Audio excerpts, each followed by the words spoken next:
All right, welcome back to Commodore Stadium. Just what we have to do sometimes. Grab those two pins. See them? And so the good news is this: is we have rejoined the game at the perfect time because the bases are loaded. There's two outs. We're going to get a new pitcher for Cocoa Beach. No, we're not going to get a new pitcher. We got the same pitcher for Cocoa Beach. It is still 12-6 here with three runners on base. And Vincent Breckenridge at the plate. And Vincent swings and misses at strike one.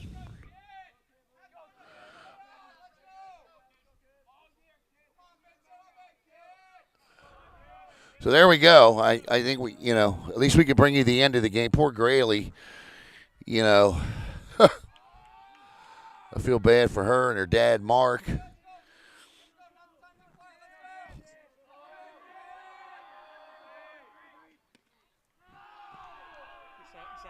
Okay, so we are.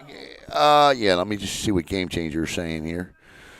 So I was watching the game from the car as I was drying all the equipment off because when this equipment gets wet, there's just a lot it won't do. Charge is one of them. Count is 1-1 strike. Here's the pitch. Curveball is upstairs, and it's 2-1. And now that looks like Caden Doherty pitching to me.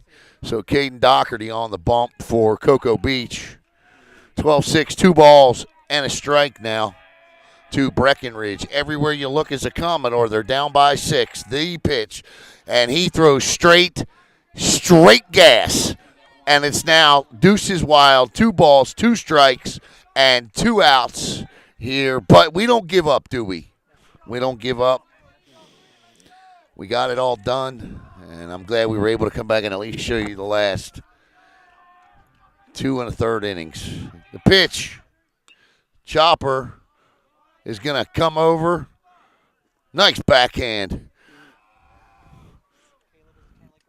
Yeah, because he took the lump off the last one the last time we were. I don't know what it is this year here at Eau Gallie, but I love Bob. But we have not had the best luck here this year with weather.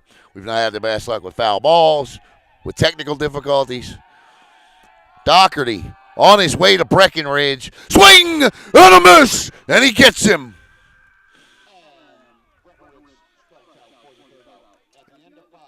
What a pitch. Mano a mano. And the reason you hear that stop, that sound cut off like that, is because I get a little overly excited. And so I have the setting set to when I get too loud, shut me off, bump me off so that it does not shatter your eardrums. So I just have to be careful. Oh, he got it? Okay, well, I'm good then. All right. So I apologize for shattering your eardrums. But I look, I'm going to tell you, and I've said this 1,000 times, baseball is my favorite sport. I love football. I love hockey. They're my 1, B, and C sports, right? The bottom line is that baseball to me is, I don't know. I guess it's the game I grew up on, and my dad loved it. I love it. Nah, I'm lying. My dad was a football fan more than a baseball fan. It's 12-6, 12 runs, 11 hits, no errors for Cocoa Beach, 6 runs, 4 hits, 2 errors for Eau Gallie. And I'm going to tell you a story about a young man on the bump right now by the name of Hunter Henderson. And Hunter Henderson was forced to come on with a bases-loaded situation way back in the 2nd inning. And what Henderson has done since then is cool the hottest lineup in Brevard County down. Henderson has pitched 4 2/3. He's given up 5 hits, 2 runs. 2 errors behind him. He's walked 4 and struck out 3. But we are talking about a young man who had made 1 previous appearance coming into this game tonight. So, that's just an outstanding job by a young man under duress, if you will, pitching duress, to come in and take over the way that he did tonight. And the first pitch offering is strike 1. But what can you say about Brian Henderson's team and the way they have swung the bats tonight, the fight in the Commodores, and putting 6 up and coming back? We're not done yet. Pitch is, I have no idea what he called that. Neither does the PA, neither does Game Changer. Here's the pitch. 2-1. 2 balls and a strike.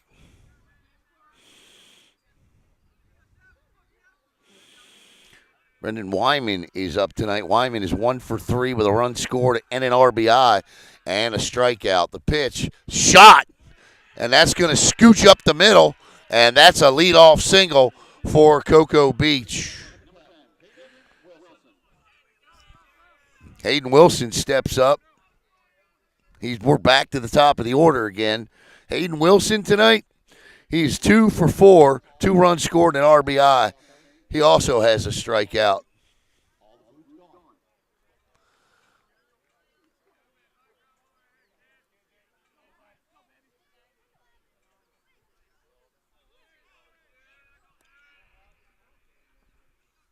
First pitch shows bunt. And he pulls it back for ball 1. 1-0. I have no idea what any of the stats are prior to tonight because everything I own that's paper is destroyed.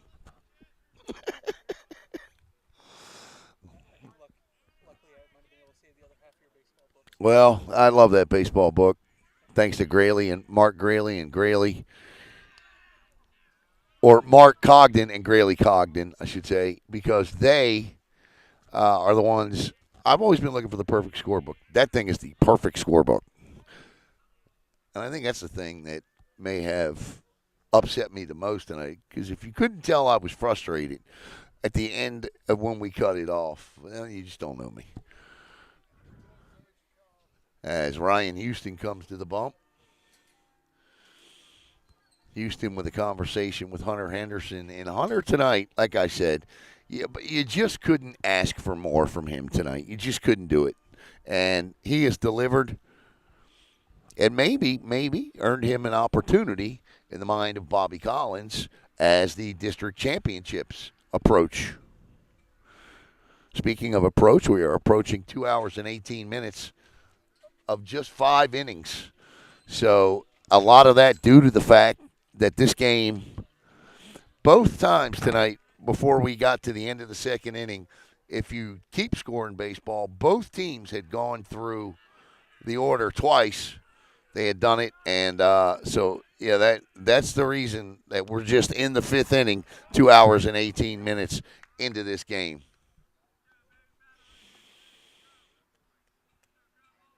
Henderson is 2-1. As the runner gets back, and I'm sure Ryan Houston told him, hold him. There's nobody out here. You're getting ready to come through the middle of the lineup now. Remember Cooper Janke's blast way back in the first inning, a 3-run shot. The pitch shows bunt, pulls it back, 3-1. 3 balls and a strike.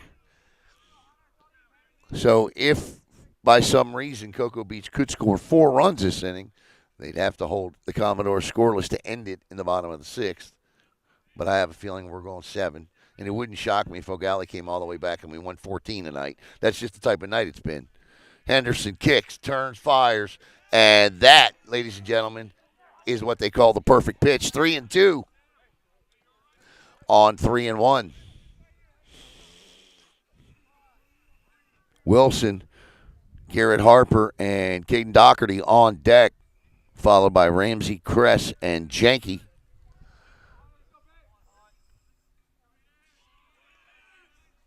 Henderson steps off.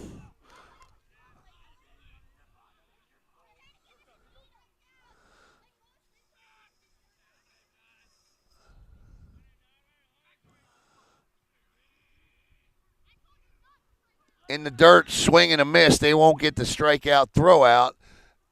And first base was occupied, so he's got to go back to the dugout. But down to second base Goes the runner, one out in the inning.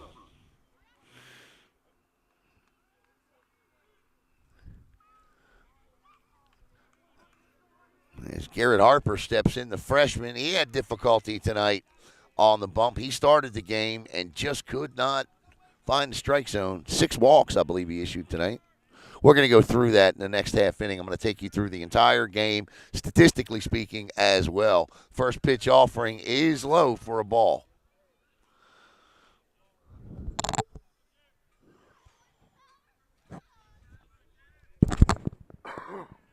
One and 0, runner on second. Infield, normal depth. Henderson gets the sign, kicks, fires. Right down Eau Gallie Boulevard. Strike one, 1-1.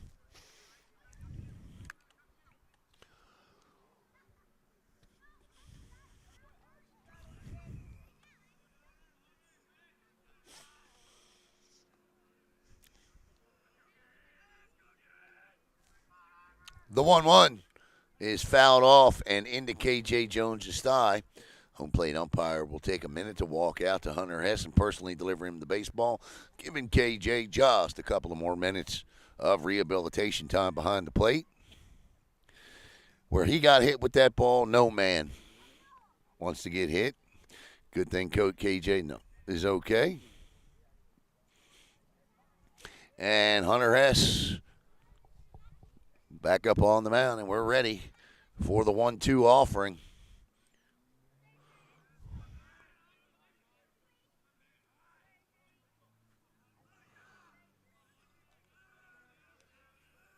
Pitch. There's a hard ground ball. It's going to get through around third, and on his way to the plate is number 7, Brendan Wyman. And hard to believe, but we have captured all 19 runs tonight. It's now 13-6. We took 2 1/3 innings off and didn't miss one run as soon as we turned the camera back. That's Hollywood, baby. That's Hollywood. What can I tell you? We need to change our motto. Brevard Sports Network. If their signal's working, where all the action happens. Still one out and a runner at first now.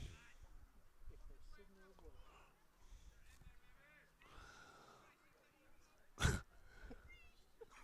mean, what else am I supposed to say? I mean, we got to tell the truth. Pitch. Although today it wasn't about the signal, it was about the rain and the wet equipment, and it became an utter mess. Ball 1 to Caden Doherty. Doherty in the dirt. Poor K.J. Jones. 2-0.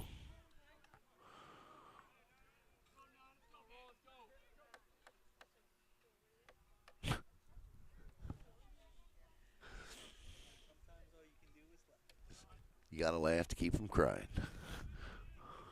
2-0. Here comes the pitch. Yep, that looked good, and it was 2-1. Now, if we run out of battery now, then it's time for a new device.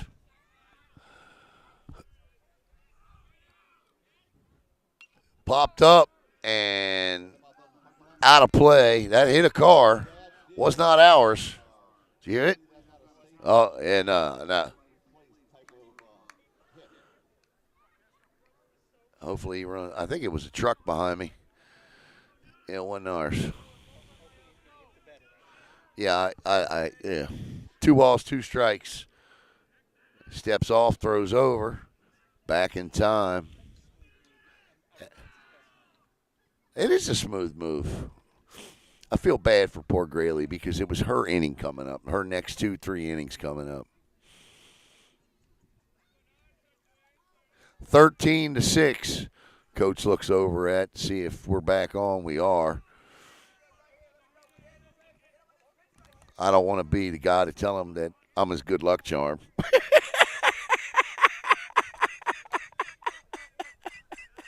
He didn't score any runs while I was gone.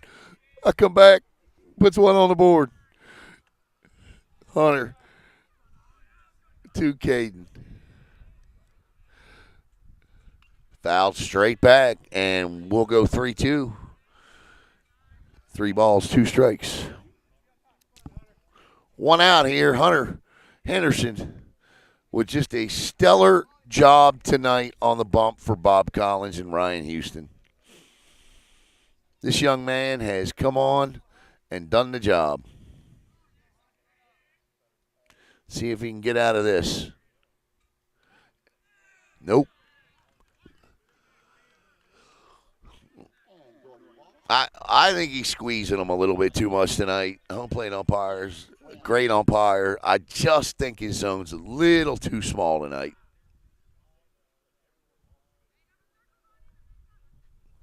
And Bob's going to have to go out and get Hunter. And we're going to get a new pitcher. And we're going to tell you who that is in just a minute here on Brevard Sports Network.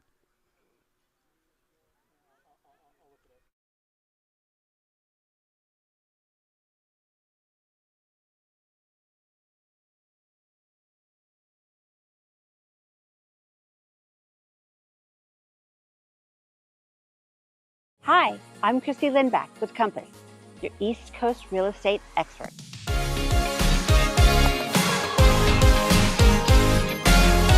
When it comes to selling your home, experience and strategy matter.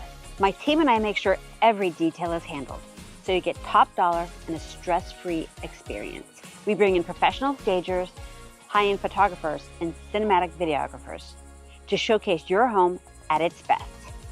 Because every showing starts online, and we make sure your home stands out. With consistent communication, strong negotiation skills, and local market expertise, I guide you every step of the way. Because here in Brevard, when it comes to real estate, Chrissy knows. Ready to buy or sell in Brevard?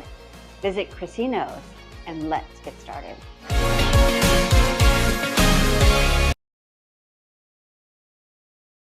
This call to the bullpen brought to you by Chrissy Lindback, the best real estate agent in Brevard County. Looking to buy and sell your home? Chrissy Lindback, your real estate agent. Well, the pitcher is Sergio Prieto, and I am told Prieto does not appear on any of the stats for Max Preps for previous pitching appearances, but I asked one of his teammates, and they told me that he has pitched before, so I don't have any statistics on him. But I do want to talk about the night that Hunter Henderson had. Henderson came in, he threw 92 pitches, 51 strikes tonight. He faced 28 batters, 5 innings pitched, 7 hits, this is going to be officially 5 1/3 innings pitched, 7 hits, 3 runs, all of them earned. 5 walks and 4 strikeouts. And he took over for Colin O'Connell. And let's go ahead and recap that. O'Connell pitched in a third of an inning, gave up 6 hits, 10 runs, 7 of them earned, 2 walks, struck out nobody. And for Eau Gallie's pitching tonight, that was Eau Gallie's pitching. For Cocoa Beach's pitching tonight, Garrett Harper started. He had trouble finding the strike zone. He threw an inning and 2/3, gave up 2 hits, 6 runs, all of them earned, walked 6, struck out 4. Jack Meckel pitched a third of an inning, gave up a hit and a walk. And now Caden Doherty's on. He has pitched 3 innings. He's allowed 1 hit, walked 4, struck out 6. So there's your update as number 94, Gant Ramsey, steps in. Ramsey tonight, he is 1 for 3 officially with an RBI and a run scored.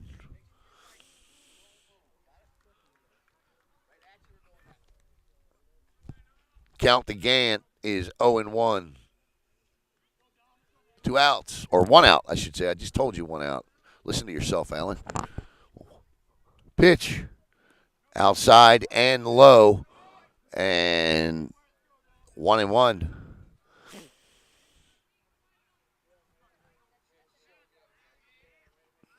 Parker Kress and then Cooper Janke. Janke with the big blow back in the first inning, a center field home run. Second time This week we've seen one go dead center. The pitch. Curveball. And I concur with Bob Collins. That was a good pitch. Breckenridge? Yeah, Vincent Breckenridge. That is Dom. That is Dom Breckenridge. He announced Sergio Prieto, didn't he? Yeah, let me see him. Okay, I'm sorry. Yeah, he announced Sergio Prieto as the pitcher. I was looking, I'm like, I don't think Sergio pitches. But, yeah, Dom, now that's a different story. Dom, 11 and 2/3 innings this year. 15 hits, 8 runs, 4 of them earned, 7 walks, 10 strikeouts. So Dom has, Caleb's like, wait a minute, what's going on here? Upstairs, and it'll be ball 3. Yeah, I'm thinking, why would he announce? Did they change jerseys? What's going on? Is that what you were asking me about a jersey? Yeah. Yeah, he announced Sergio Prieto. Am I crazy, or did he announce Sergio Prieto? Okay. Yeah, that's why the guy looked at me strange. There's a shot. That's through the middle. Another run will score, and Cocoa Beach kicks the extra point, and it's 14-6.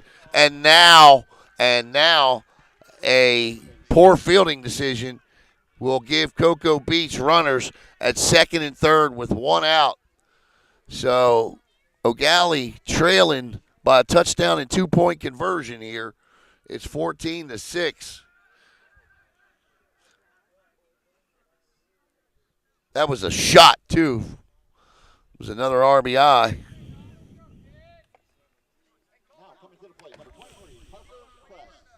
Parker Crest steps in. Crest tonight. Multiple hit, multi-RBI game. 2 for 3 with 2 RBIs, a run scored, and a walk. Crest with 2 runners in scoring position. The pitch.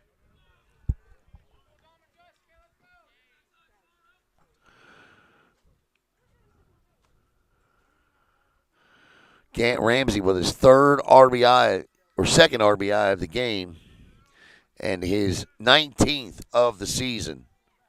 2-hit night for Gant.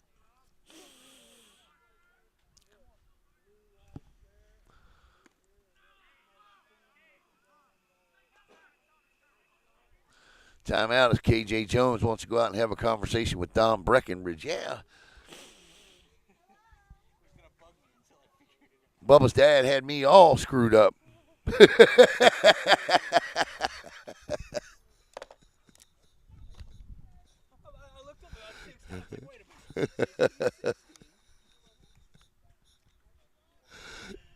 That's funny. Yes, it does. Yes, it does. Ramsey at second. Noble pinch running at third. And the batter at the plate is Parker Cress.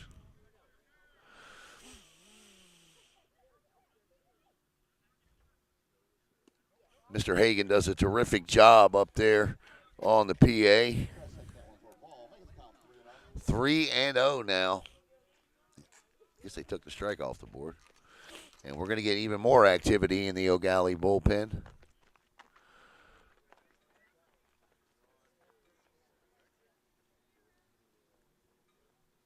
Pitch right down the middle, 3-1.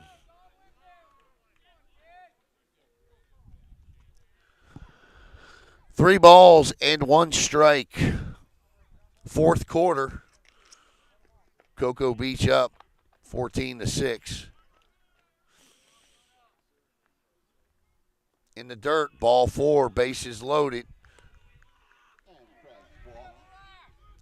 For the man who is more than capable of adding 4 more with a swing of the bat. And there goes Ryan Houston, and he's going to try and give his pitcher down in the bullpen, which is Connor Petrie, more time to warm up because Petrie just hit the bullpen. So the one thing Dom does not want to do is do what O'Connell did back in the first, and that is to put that ball belt high where he can get. I mean, look at this guy's arms, man. I mean, we're not talking about a small kid here. Look at him. Right? I mean, he gets those arms, his hips and legs around, and you can see why he drove one into the batter's eye in center field back in the first. You just got to pitch him inside. You got to try to hit the bat handle. That's where you got to aim on him. You got to go inside and tight. Hit that bat handle. Well, you aim for that bat handle.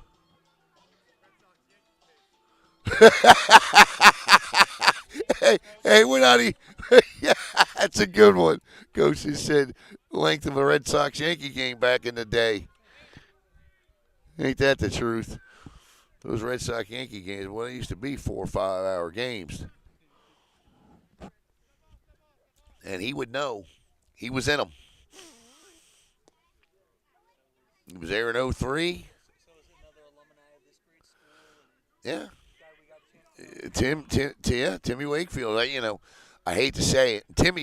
He hated to talk about it. So let me just be honest about that. And that ball gets away. They're going to give it a shot, and there's going to be run number 15 of the night on the wild pitch.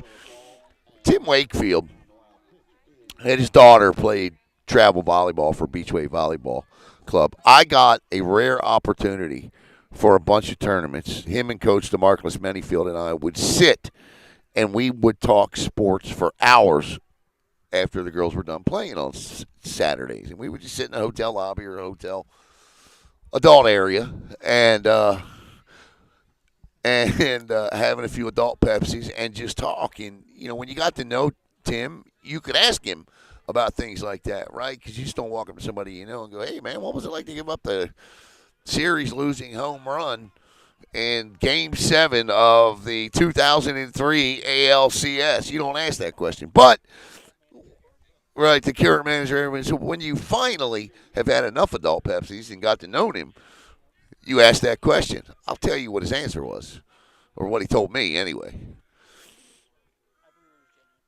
I believe it was genuine, too. Shot. Nice stab over there by. I think he aired. No, he doesn't. Here comes the throw. And that is going to be the 16th run. And now they got him 10 run here. And now it'll be first, or now it'll be third. So he told me that although it was a moment that still kills him to this day. He hated giving up that home run. He looked at that moment as one of the greatest of his career. You know what I'm saying? You have to understand what he means by that. But make no mistake, he absolutely hated throwing that pitch up there like that. And it crushed him for a year. It absolutely, and he told us this, it wore him down. But he got the opportunity to come back in 2004 and loft that trophy.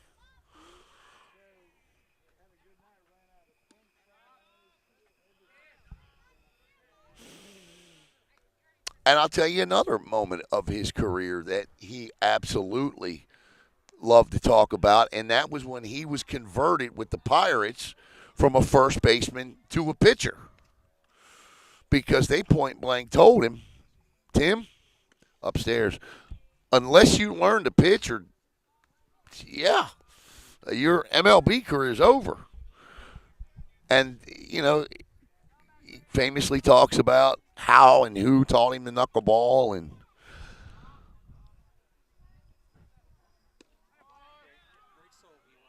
he was a great guy.